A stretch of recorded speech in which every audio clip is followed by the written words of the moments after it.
Genesis 1. And God blessed them, and God said to them, Be fruitful and multiply, and fill the earth and subdue it, and have dominion over the fish of the sea, and over the birds of the air, and over every living thing that moves upon the earth.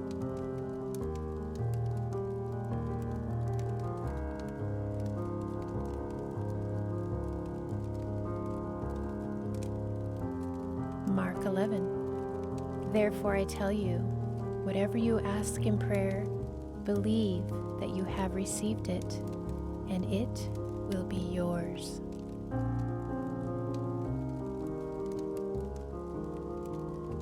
Dear Lord, as I sleep, I pray you watch over me and keep me under your wing in safety.